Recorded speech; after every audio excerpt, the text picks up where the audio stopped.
தமிழக அரசு ஊழியர்களுக்கு கடந்த 20 ஆண்டு கால மிகப்பெரிய கனவான பழைய ஓய்வூதிய திட்டம் மீண்டும் அமலுக்கு வருமா என்ற எதிர்பார்ப்பு தற்போது கோட்டை வட்டாரத்தில் காட்டுத்தீயாக பரவி வருகிறது. கடந்த 2021ஆம் ஆண்டு சட்டமன்ற தேர்தலின் போது திமுக ஆட்சிக்கு வந்தால் புதிய ஓய்வூதிய திட்டத்தை ரத்து செய்துவிட்டு பழைய ஓய்வூதிய திட்டத்தை கொண்டு வருவோம் என்று வாக்குறுதி அளித்திருந்தனர். ஆனால் அந்த வாக்குறுதி நிறைவேற்றப்படாமலேயே அக்கட்சியின் ஆட்சி காலம் முடிந்துவிட்டது. இந்த சூழலில்தான் புதிய முதல்வராக பொறுப்பேற்றுள்ள விஜய் மீது அரசு ஊழியர்கள் தங்களின் ஒட்டுமொத்த நம்பிக்கையையும் வைத்துள்ளனர். இந்தியாவை பொறுத்தவரை ராஜஸ்தான், சத்தீஸ்கர், இமாச்சல பிரதேசம் மற்றும் ஜார்க்கண்ட் போன்ற மாநிலங்கள் ஏற்கனவே புதிய ஓய்வூதிய திட்டத்தை கைவிட்டு பழைய ஓய்வூதிய திட்டத்திற்கு திரும்பிவிட்டன. மேற்கு வங்கத்தில் இன்று வரை புதிய ஓய்வூதிய திட்டம் அமல்படுத்தவே இல்லை. பொருளாதார ரீதியாக தமிழகத்தை விட குறைந்த வருமானம் கொண்ட மாநிலங்களே இந்த திட்டத்தை செயல்படுத்தும் போது நிதி ஆதாரத்தில் முன்னணியில் இருக்கும் தமிழகத்திற்கு இது சாத்தியமில்லையா என்ற கேள்வி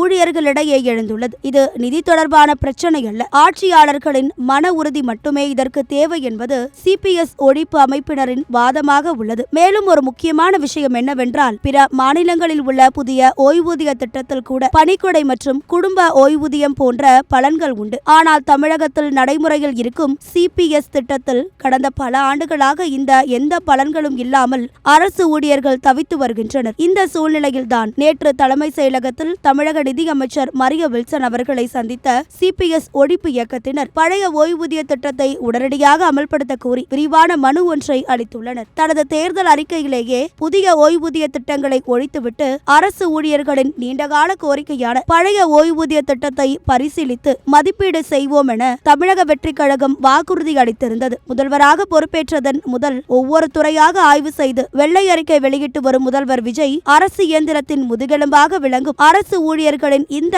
வாழ்வாதார கோரிக்கையை நிறைவேற்றுவார் என்ற எதிர்பார்ப்பு அதிகரித்துள்ளது. திமுக அரசு செய்ய தவறியதை புதிய முதல்வர் விஜய் செய்து காட்டுவாரா என்பதே இப்போது ஒட்டுமொத்த அரசு துறையினரின் ஒரே எதிர்பார்ப்பாக உள்ளது.